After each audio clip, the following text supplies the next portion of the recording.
साथियों नमस्कार। उम्मीद करता हूँ आपकी पढ़ाई अच्छी चल रही होगी, बेहतर चल रही होगी। सिस्टमेटिक तरीके से आप तैयारी कर रहे होंगे क्योंकि एग्ज़ाम का जो टाइम जो है वो नज़दीक आ चुका है। मतलब ये कह सकते हैं कि जुलाई और अगस्त का टाइम दे रखा है, तो ज़्यादा टाइम नहीं बचा है और अपना कोर्स भी हो चुका है। वैसे 80% कोर्स लगभग हो चुका है। एक चीज़ का ध्यान रखिए साथियों कि रिवीजन मस्ट है। No revision no division.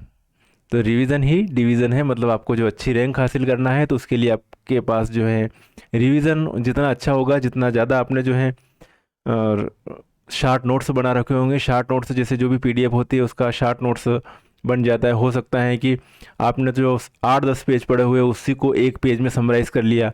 तो जितना ज़्यादा आप समराइज़ करोगे उतना बेटर आपका जो है सिलेक्शन फिक्स हो जाएगा। होता क्या है कि अपन जो है जब पढ़ाई स्टार्ट करते हैं तब बहुत सारी चीज़ें रहती है, बड़ी किताब रहती है, लेकिन वो किताब धीरे धीरे क्या होती जाती है, छोटी होती जाती है। क्यों होती जाती है? चलो याद है अगला पन्ना उल्टे, चलो याद है अगला पन्ना उल्टे, ये चीज़ होती जाती है।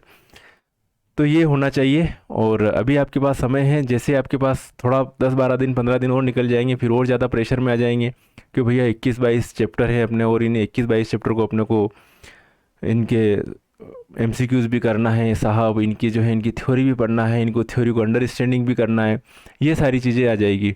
तो अभी आपके पास समय है तो समय का बेहतर यूटिलाइजेशन करें और अपनी तरफ से फुल एफर्ट लगा लें कि सिलेक्शन लेना है ना लेना है। सीटें कितनी हो इससे कोई लेना देना नहीं है। सीटें चाहे मैं कह रहा हूँ ना, एक सीट हो वो एक सीट भी अपनी है, ये सोच के तैयारी करना। बेसिकली आप पढ़ाई में ध्यान रखिए, कुछ चीज़ें जो होती हैं मेमोराइजेशन की होती है। मेमोराइज़ करने वाली चीज़ें मतलब उनको कह सकते हैं कि उनको रटना, लिखना, देखना, बहुत सारे फार्मूलेज होते हैं, उनको देखना पड़ता है कि ये चीज़ें जो है ये चीज़ें अपने को देखनी पड़ेगी, अंडरस्टैंडिंग रखनी पड़ेगी, तभी जो जाके एग्ज़ाम में अपन जो है सही कर पाएंगे। मेमोराइजेशन वाली चीज़ें होती हैं, कुछ चीज़ें अंडरस्टैंडिंग समझने वाली चीज़ें होती है। समझने वाली चीज़ों को आप जो है पहले पूरा टॉपिक पढ़ लिया, पहला पूरा पेज पढ़ लिया, उसके बाद में अपनी लैंग्वेज में सोचने की कोशिश करें उसको कि भैया अपनी लैंग्वेज में इस तरीके से हो सकता है ये चीज़ें। तो वो चीज़ें और जल्दी क्लियर हो जाएगी। Understanding, memorisation. कुछ चीज़ें जो होती है आपकी केमिस्ट्री में एप्लीकेशन बेस्ड होती है, तो एप्लीकेशन बेस्ड चीज़ों में क्या करिएगा कि उनको प्रैक्टिस करिएगा ज़्यादा से ज़्यादा। ओके, क्या करना पड़ता है? प्रैक्टिस करना पड़ता है। उनमें थ्योरी से ज़्यादा क्या चाहिए? प्रैक्टिस चाहिए। उनमें उन उन जो एप्लीकेशन बेस्ड होते हैं उनमें क्या होता है कि जितने ज़्यादा हम जो है एमसीक्यूज करते हैं उतना ज़्यादा फ़ायदा मिलता है। ये चीज़ें होती हैं। थ्योरी थ्योरी बाद में देख रहे हैं, थ्योरी समझ में आ रही नहीं आ रही कोई मतलब लेना देना नहीं है, उसके एमसीक्यूज कर पा रहे हैं कि नहीं कर पा रहे हैं। और एमसीक्यूज भी बहुत लेंदी टाइप के एमसीक्यूज होते हैं उनके। तो ये चीज़ें होती है। और तैयारी आप अच्छे कर ही रहे होंगे, पात्रता परीक्षा आपने क्वालिफाई करी है, तो ये भी जो है आप कर ही लोगे। और अपने अपने तरीके से जो है आप पढ़ते होंगे, ठीक है। पढ़ते होंगे, कई चीज़ें रटनी होती हैं, कई चीज़ें समझनी होती हैं। जैसे आप पेरियोडिक टेबल हैं तो पेरियोडिक टेबल को जो है अपनी अपनी ट्रिक्स से सब याद करते ही है कि भैया बैंगन आलू गाजर इन थैली हैली ना की रब से फरियाद, सबको बताने की ज़रूरत ही नहीं है। तो ऐसे करके कोई टॉपिक आपको याद नहीं रहे तो अपन खुद के तरीके से भी अपन कुछ ट्रिक्स निकाल सकते हैं कि इस तरीके से इसको जो है अपन याद कर ले, तो आपका जो है सिलेक्शन फिक्स होता जाएगा, कोई प्रॉब्लम नहीं आएगी। और अपना जो सिलेबस चल ही रहा है, अभी भी जो साथी जो है इस कोर्स में इंटर करना चाहते हैं वो साथी जुड़ सकते हैं हमसे। आपको जो है एप्लीकेशन की लिंक इसी वीडियो की डिस्क्रिप्शन में मिलेगी, वहाँ से एप्लीकेशन डाउनलोड कर लीजिएगा। मोबाइल नंबर भी मिलेंगे, कोर्स से रिलेटेड जो भी जानकारी चाहिए आपको अवेलेबल हो जाएगी। बाकी अदरवाइज़ अगर थोड़े दिन बाद जैसे जैसे डिले होते जाएगी उसके बाद अगर आप कोर्स परचेज़ करते हो तो उसका बेनिफिट नहीं मिलेगा, क्योंकि जितना जल्दी है आपको सारी चीज़ें कवर करनी है तो उतना ज़्यादा फ़ायदा तभी हो पाएगा कि जब आप समय पर कोर्स को ले लें। अदरवाइज़ सेल्फ स्टडी कर रहे हो तो भी कोई दिक्कत नहीं, तो भी बढ़िया बात है। और कुछ मार्गदर्शन चाहिए तो वो हमसे मिल जाएगा कोर्स से रिलेटेड। चलो चर्चा करते हैं आज रिएक्शन इंटरमीडिएट। तो रिएक्शन इंटरमीडिएट थ्योरी पढ़ रखी है, अब आपका नॉलेज टेस्ट करना है। इस एमसीक्यूज़ के बेस पर हो जाएगा आपका नॉलेज टेस्ट। चलिए साहब शुरुआत करें। सबसे पहला क्वेश्चन है आपके सामने हाजिर। रिएक्शन इंटरमीडिएट में carb cation, carb anion, carbene, ठीक है, फ्री रेडिकल, ये सब चीज़ें हैं। तो आपके सामने पहला ही क्वेश्चन है, इजी पेपर आया जैसे पात्रता परीक्षा का, तो मज़ा आ जाएगा। उसमें आपको जो है ज़्यादा ये नहीं, मेरा मेरा मानना है कि जो पेपर आएगा वो मॉडरेट आएगा, ना तो ज़्यादा टफ आएगा ना ज़्यादा इजी आएगा। और मॉडरेट पेपर आया तो आप तो जो भी हम पढ़ रहे हो, जो मैंने जो पीडीएफ भेजी हैं, जो एमसीक्यूज़ आपको सेंड किए जा रहे हैं, पूरा अगर आप कर लेते हो तो लगभग मेरा मानना है कि 100% है तो 100 में से 95-96% क्वेश्चन बैठना ही बैठना है। और इतना अगर आप, मेरा ये कहना है कि आप, मैं जो करवा रहा हूँ वो तो आप बेसिकली पूरी तरह से कर ही लीजिएगा।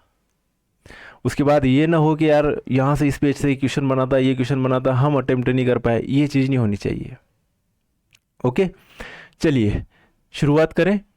वह केटायन जिसके धनावेशित कार्बन के बाह्य कोश में 6 इलेक्ट्रॉन 3 पेयर है ना युगल के रूप में होते हैं। तो साहब यहाँ पे बात की गई है धनावेशित कार्ब केटायन, तो ये पॉजिटिव चार्ज है यहाँ पर, एक एक एक, ये है ना, यहाँ पे जो भी एटम्स लिखना हो जोड़ सकते हो। तो कितने इलेक्ट्रॉन जुड़े हैं यहाँ पर, एक इलेक्ट्रॉन जोड़ा, ये एक, ये और एक ये, टोटल कितने इलेक्ट्रॉन है आपके पास, 6 इलेक्ट्रॉन है। तो केटायन है, केटायन जिसके धनावेशित कार्बन के बाह्य कोश में 6 इलेक्ट्रॉन है, ये बाह्य कोश में 6 इलेक्ट्रॉन है। एक बात सुनना, अगर मैं कहूँ कि अकेला कार्बन है तो कार्बन के संयोजी कोश में वैलेंसी शेल में कितने इलेक्ट्रॉन है, 4 है। लेकिन जब इसने भाई साहब CH4 बना लिया तो CH4 में कार्बन के वैलेंसी शेल में कितने इलेक्ट्रॉन है साहब, यूं वो कहेंगे 8 इलेक्ट्रॉन है। कार्ब केटायन है, इसके वैलेंसी शेल में कितने इलेक्ट्रॉन है साहब, 6 इलेक्ट्रॉन है। अगर मैं कहूँ कि कार्ब एनायन है, उसके वैलेंसी शेल में कितने इलेक्ट्रॉन है साहब, तो उसके वैलेंसी शेल में आप क्या कहोगे कि 2 इलेक्ट्रॉन, ये भी काउंट कर लेंगे, 2 4 6 8, 8 इलेक्ट्रॉन हो जाएंगे। मेरी बात समझ में आई। अकेला कार्बन है ये कहेंगे, मेथेन में कार्बन के पास 8 इलेक्ट्रॉन है साहब, कार्ब केटायन में कार्बन के पास 6 इलेक्ट्रॉन है, कार्ब एनायन में कार्बन के पास 8 इलेक्ट्रॉन है साहब। ठीक है, फ्री रेडिकल होता तो उसमें एक ही इलेक्ट्रॉन रहता तो 7 इलेक्ट्रॉन कह सकते हैं उसमें कार्बन के पास। चलिए समझ में आ गया। तो इसका जो है ऑप्शन कौन सा हो जाएगा, पहला वाला राइट ऑप्शन। ओके, चलिए आगे बढ़ते हैं। अगला क्वेश्चन है आपके पास हाजिर, निम्नलिखित विहाइड्रोजनीकरण करवाना साहब, क्या करवाना साहब आपको, विहाइड्रोजनीकरण। विहाइड्रोजनीकरण समीकरण में कार्बन परमाणु के संकरण की अवस्था बताना है साहब।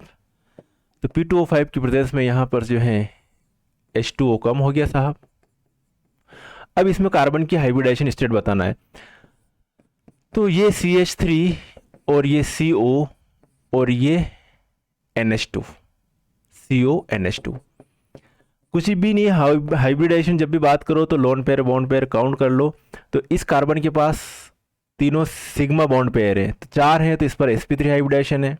ठीक है, यदि 2 हो तो क्या होगा sp। अगर 3 योग है lone pair plus bond pair का तो क्या कहोगे sp2।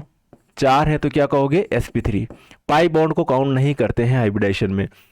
तो यहाँ पर साहब sp3 हो गया, इसमें एक सिग्मा बॉन्ड ये और एक ये, 3 सिग्मा बॉन्ड से गिरा हुआ है ये कार्बन, तो इस पर कौन सा हाइब्रिडाइजेशन है, sp2 हाइब्रिडाइजेशन। अब साहब इसमें देख लें कार्बन पर, तो ये CH3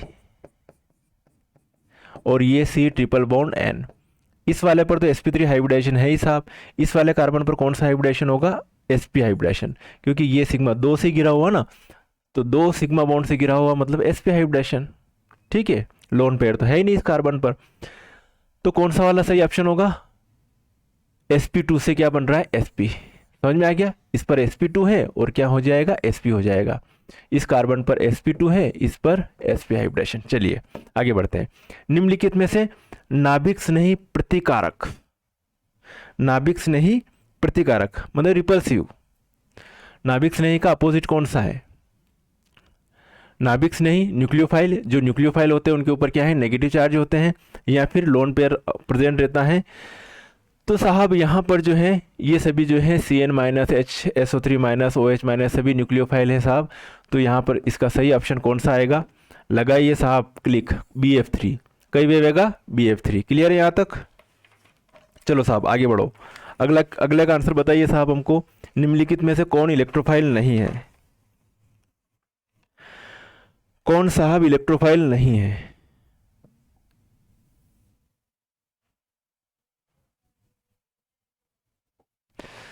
देखो इलेक्ट्रोफाइल नहीं है तो क्या होएगा, न्यूक्लियोफाइल। तो ये न्यूक्लियोफाइल जिनके ऊपर नेगेटिव चार्ज रहता है वो न्यूक्लियोफाइल है, जिनके ऊपर पॉजिटिव चार्ज रहता है और या फिर वो जो है इलेक्ट्रॉन पेयर को ग्रहण कर सके वो सभी क्या होते हैं, इलेक्ट्रोफाइल होते हैं। तो इलेक्ट्रोफाइल नहीं कौन है, NH2-।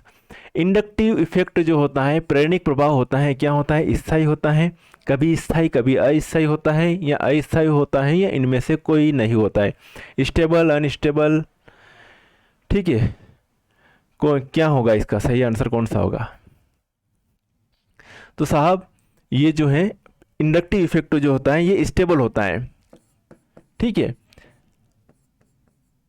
इंडक्टिव इफेक्ट क्या होता है, स्टेबल इफेक्ट है। जैसे कि कोई भी जो है इलेक्ट्रोनेगेटिव एलिमेंट से जुड़ा हुआ है, ग्रुप जुड़ा हुआ है, partially negative charge, partially positive charge, partially positive, partially positive, partially positive charge. Okay, inductive effect, inductive effect में इस टाइप का एरो लगाया जाता है, बीच में लाइन खींची, बीच में एरो लगा, तो इसको ये इंडक्टिव इफेक्ट है। तो ये एक स्टेबल इफेक्ट है। ओके, चलिए आगे बढ़े। कार्बेनियम आयन के स्थायित्व का क्रम है। कार्बेनियम, देखो म और न का फर्क है सिर्फ, कार्बेनियन कार्बेनियम।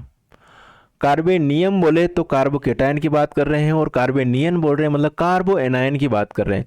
कार्बो एनायन जिसमें कार्बन के ऊपर नेगेटिव चार्ज रहता है, कार्बन के ऊपर क्या रहता है, नेगेटिव चार्ज रहता है।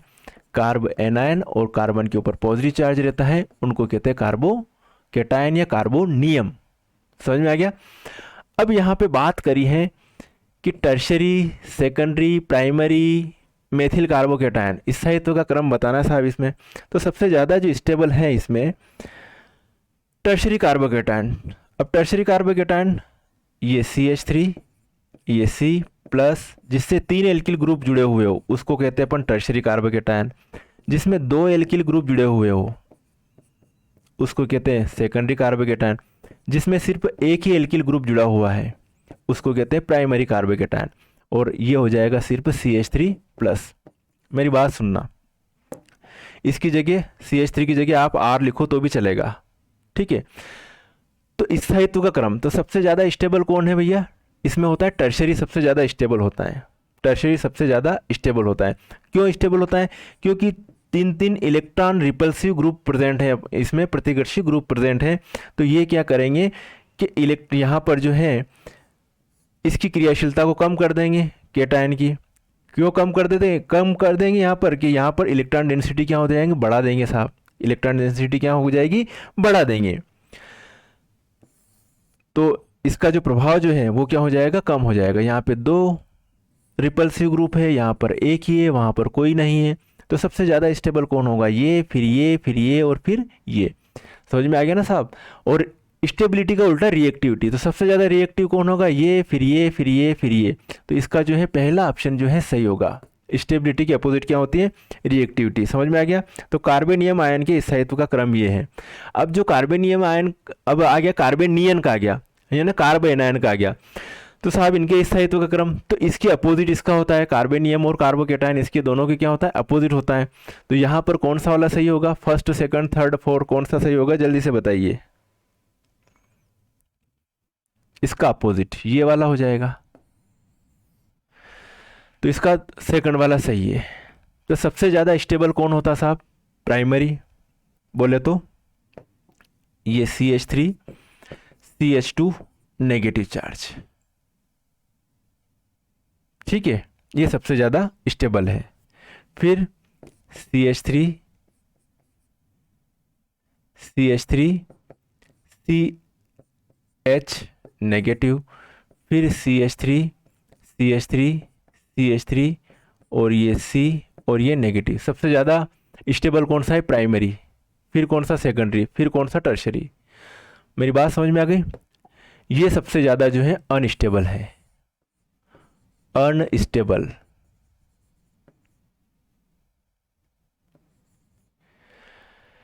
अनस्टेबल, सबसे ज़्यादा अनस्टेबल। ओके, ये लेस स्टेबल है, ये मोर अनस्टेबल है। ठीक है, तो स्टेबिलिटी किसकी ज़्यादा, सबसे ज़्यादा, सॉरी, स्टेबिलिटी सबसे ज़्यादा होगी प्राइमरी की, देन सेकेंडरी की, देन टर्शरी की। और रिएक्टिविटी सबसे ज़्यादा किसकी होगी? इसकी होगी रिएक्टिविटी। ये अनस्टेबल सबसे ज़्यादा क्यों है? तीन तीन इलेक्ट्रॉन प्रतिकर्षी ग्रुप जुड़े हुए, रिपल्सिव ग्रुप जुड़े हुए, एल्किल ग्रुप जुड़े हुए। साहब ये क्या करेंगे कि यहाँ पर इलेक्ट्रॉन डेंसिटी और बढ़ाएंगे। अब इलेक्ट्रॉन डेंसिटी बढ़ा रहे हैं तो भैया इसको तो जल्दी से लोन देना है किसी को भी। सबसे ज़्यादा रिएक्टिव हो गया, अरे भाई मेरे पास तो है पहले से ही, तुम और क्यों दे रहे हो? तो मैं किसी दूसरे के पास जाऊँगा इलेक्ट्रोफाइल के पास रिएक्शन करने के लिए बहुत जल्दी। तो ये सबसे ज़्यादा क्या हो जाएगा? अनस्टेबल हो जाएगा। इनके कारण ये सबसे ज़्यादा अनस्टेबल हो जाएगा। मेरी बात समझ में आएगी? सबसे ज़्यादा स्टेबल कौन है? ये फिर ठीक है। और इससे भी ज़्यादा स्टेबल CH3 नेगेटिव। मेरी बात समझ में आ गई होगी आपको। चलिए स्टेबिलिटी ऑर्डर हो गया कंप्लीट, आगे बढ़े। किसी अणु के अंतर्गत किसी समूह या परमाणु के स्थानांतरण की प्रक्रिया क्या कहलाती है? स्थानांतरण की प्रक्रिया।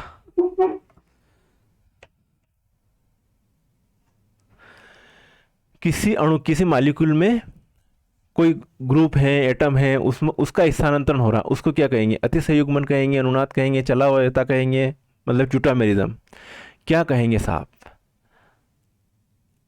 बताइए जल्दी से। तो जैसे कि अपन बात करें जैसे च्यूटामेरिज्म की,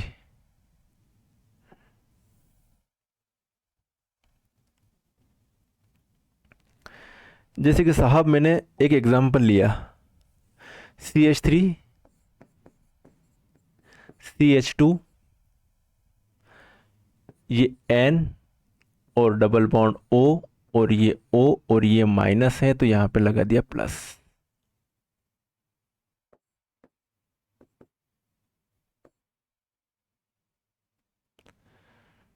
चलिए ये इधर है।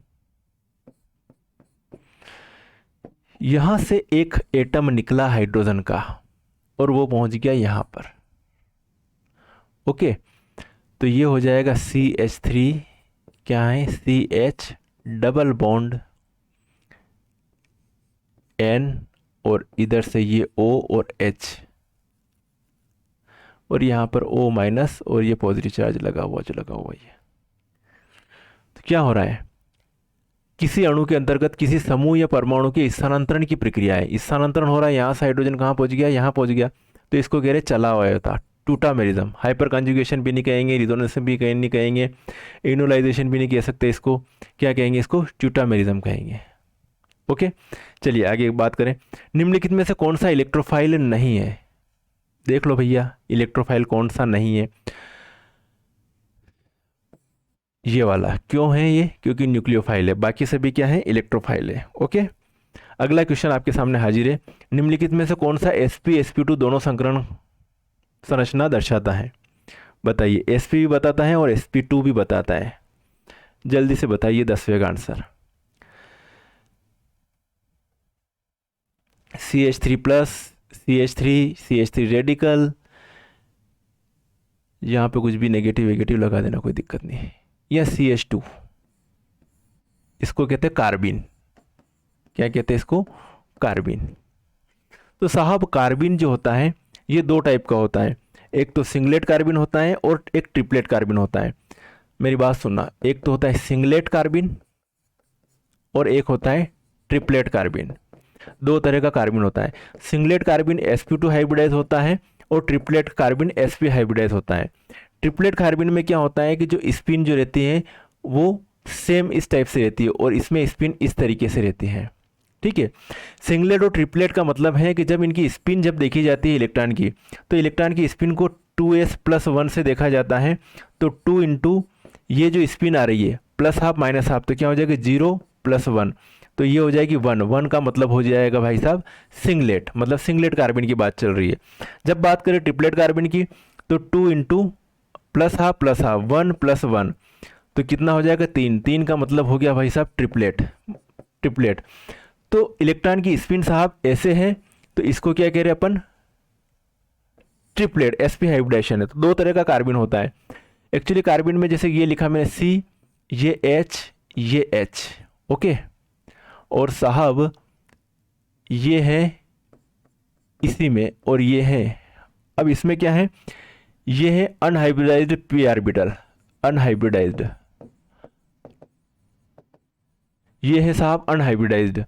इस वाले कार्बन पर, ये वाला कार्बन जो है इस पर क्या है, 1 2 3 है ना, तो ये sp2 संकरित ऑर्बिटल है, 3 sp2 संकरित ऑर्बिटल है। एक sp2 ये हो गया, एक sp2 ये हो गया, एक sp2 ये हो गया। साहब ट्रिपलेट कार्बन में क्या होता है कि ये कार्बन है और ये H और ये H, ठीक है। इसके पास एक अनहाइब्रिडाइज्ड p ऑर्बिटल, ये एक ये, दोनों में ऐसे, ये क्या है, अनहाइब्रिडाइज्ड p ऑर्बिटल है, अनहाइब्रिडाइज्ड ऑर्बिटल, ठीक है। तो ये हो जाएगा एक sp ये और एक sp ये, ठीक है। s किसका, हाइड्रोजन का। मेरी बात समझ रहे हो ना। तो जो ट्रिपलेट कार्बन है उसमें कौन सा हाइब्रिडाइजेशन होता है, ट्रिपलेट। यहाँ से भी क्वेश्चन कई बार एग्जाम में बना साहब, याद रखना ये वाला क्वेश्चन कि सिंगलेट में कौन सा हाइब्रिडाइजेशन वेव है ने ट्रिपलेट में कौन सा हाइब्रिडाइजेशन वेव है, याद रहेगा, मेरे हिसाब से याद रहेगा साहब आपको, ठीक है साहब। ट्रिपलेट sp, ठीक है, दो अनहाइब्रिडाइज्ड ऑर्बिटल होते हैं किसके पास में, ट्रिपलेट के पास में, इसमें एक होता है। तो sp और sp2 कार्बन में आ गया समझ में। चलो आगे बढ़ा साहब, जो दे रखे हैं इनमें बताइए आप, न्यूक्लियोफिलिक अभिकर्मक रिएजेंट कौन सा है साहब, दिख रहा है साहब। पॉजिटिव वाले तो होंगे नहीं, जिनके ऊपर नेगेटिव है वही तो है, तो इसका बी वाला ऑप्शन सही है, देखने की जरूरत नहीं ज़्यादा। जो पॉजिटिव चार्ज स्पीशीज़ हैं या जो इलेक्ट्रॉन ग्रहण कर रहे हैं, जिनके पास वैकेंट ऑर्बिटल होता है, वो उनको क्या कहते हैं अपन, इलेक्ट्रोफाइल कहते हैं। और जिनके पास लोन पेयर प्रेजेंट होता है देने के लिए, या फिर जो भी नेगेटिव चार्ज स्पीशीज़ हैं उन सभी को अपन क्या कहेंगे, न्यूक्लियोफाइल कहेंगे, सामान्य सी बात है। निम्नलिखित में से कौन सा इलेक्ट्रॉन्स नहीं अभिकर्मक है साहब, इलेक्ट्रॉन्स नहीं अभिकर्मक, तो ये तो हो गया इलेक्ट्रॉन्स नहीं हो जाएगा। कौन सा इलेक्ट्रॉन्स नहीं अभिकर्मक है, जिनके ऊपर पॉजिटिव चार्ज, तो ये तो हो गया न्यूक्लियोफाइल हो गया, ये भी न्यूक्लियोफाइल हो जाएगा साहब, ये भी न्यूक्लियोफाइल हो जाएगा। और यहाँ पर इसका कुछ नहीं है, पॉजिटिव चार्ज लगा देते चलो, NO2+, ये जो है इलेक्ट्रोफाइल हो जाएगा। कौन सा इलेक्ट्रोफाइल है, तो NO2+ इलेक्ट्रोफाइल हो जाएगा, ठीक है। नेक्स्ट आपके पास है CCl4, टेट्राहेड्रल स्ट्रक्चर होते हैं, बॉन्ड एंगल जो होगा इसका 109.5 डिग्री हो जाएगा, ओके। CCl4 अणु में बॉन्ड एंगल। आगे बात करें साहब, कार्बोकेटायन की बाहरी कक्षा में इलेक्ट्रॉनों की संख्या भी आया था साहब, डबल रिपीट हो गया। कार्बोकेटायन के बाहरी कोश में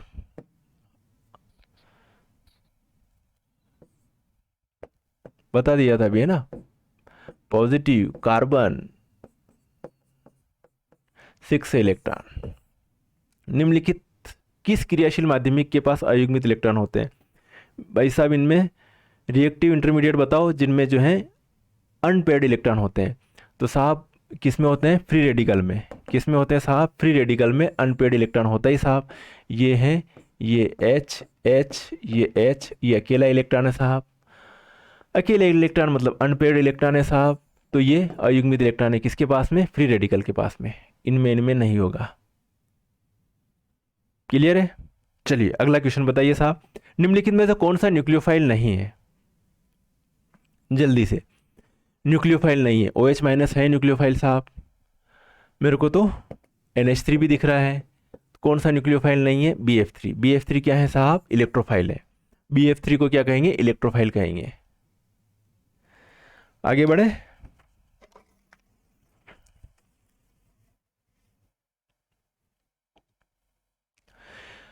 साहब, इनमें बताइए कि कौन सा सर्वाधिक स्टेबल कार्बोकेटायन है। अभी इनका ऑर्डर पड़ा आप लोगों ने, प्राइमरी सेकेंडरी टर्शरी कार्बोकेटायन, तो वही ऑर्डर देख लीजिए। सबसे ज़्यादा स्टेबल कौन सा है साहब, सबसे ज़्यादा है टर्शरी कार्बोकेटायन, तो ये वाला कार्बोकेटायन। तो इसका सही ऑप्शन कौन सा लॉक करें, कौन सा लॉक करा साहब, इसका सही ऑप्शन जो है ये वाला टर्शरी कार्बोकेटायन जो है वो है सबसे ज़्यादा स्टेबल कार्बोकेटायन है, ओके।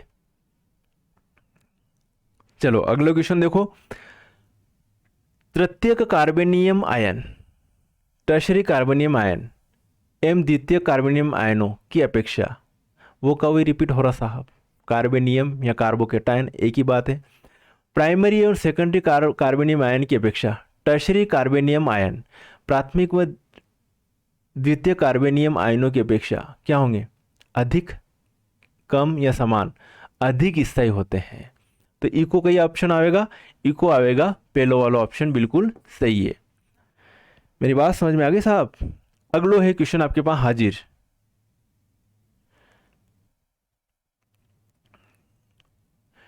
इनमें से कौन सा इलेक्ट्रॉन नहीं अभिकर्मक है। इलेक्ट्रॉन के प्रति स्नेह रखने वाला साहब दिख रहा है, H+। इलेक्ट्रॉन्स नहीं, बाकी सभी क्या है, न्यूक्लियोफाइल है, नाभिक नहीं है। इनमें से कौन इलेक्ट्रॉन्स नहीं अभिकर्मक है, इसमें भी दिख रहा साहब, बार बार रिपीट हो रहा क्वेश्चन इजी वे में, BF3।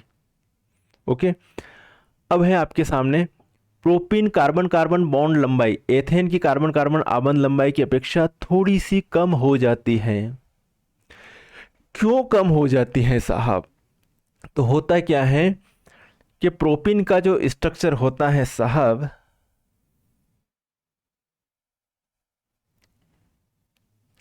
प्रोपीन बोले तो CH3 CH double bond CH2, यही है। मतलब ये H+, ये H, ये H और ये डबल बॉन्ड और ये C और ये H और ये CH2 और ये नेगेटिव चार्ज। तो साहब हो क्या रहा है कि इसमें ये जो हाइड्रोजन जो है H+ क्या शो कर रहा है, ये जो CH, इसकी हाइपर कंजुगेशन स्ट्रक्चर आएगी, इसकी क्या आएगी, हाइपर कंजुगेशन स्ट्रक्चर मिलेगी अपने को। एक बार इसको हवा में लटका दिया, एक बार इसको लटका दिया, एक बार इसको लटका दिया, तो ये जो बॉन्ड जो है ना वो इधर आ जाएगा, हाइपर इधर गिर रहा है ना। तो ये जो है हाइपर कंजुगेशन के कारण ये वाली जो बॉन्ड लेंथ क्या होगी, सिंगल बॉन्ड में डबल बॉन्ड कैरेक्टर घुस गया, और डबल बॉन्ड कैरेक्टर घुस गया तो साहब इसकी जो बॉन्ड लेंथ क्या हो जाएगी, कम हो जाएगी, जबकि CC बॉन्ड लेंथ क्या होगी, ज़्यादा होगी। तो प्रोपीन में कार्बन कार्बन आबंध लंबाई एथेन की कार्बन कार्बन आबंध लंबाई की अपेक्षा थोड़ी कम होती है। इको कारण का ये इको कारण है, अति संयुग्मन है साहब, हाइपर कंजुगेशन है इसका रीज़न। मेरी बात समझ में आ गई साहब? तो ये आपके रिएक्टिव इंटरमीडिएट से रिलेटेड जो है MCQs कंप्लीट हो गए हैं। ठीक है, हम बेसिक से लेके एडवांस तक सारी चर्चा कर रहे हैं। सभी तरह के जो है अपनों ने जो है टॉपिक कंप्लीट किए हैं। 80% सिलेबस अपना कंप्लीट हो चुका है। रिवीजन करिएगा, बस रिवीजन मस्ट है, नहीं तो बाद में फिर दोष देते रहोगे कि हमने वहाँ से पढ़ाई करी। पढ़ाई कर रहे हो, हमारी तरफ से फुल एफर्ट लगा रहे हैं, और इसका जो है फ़ायदा आपको मिलना चाहिए। आपका जो है सिलेक्शन फिक्स होना चाहिए। ओके, तो सभी को मेरी तरफ से बेस्ट ऑफ लक। मिलेंगे फिर नेक्स्ट वीडियो में, तब तक के लिए ओके बाय, जय हिंद।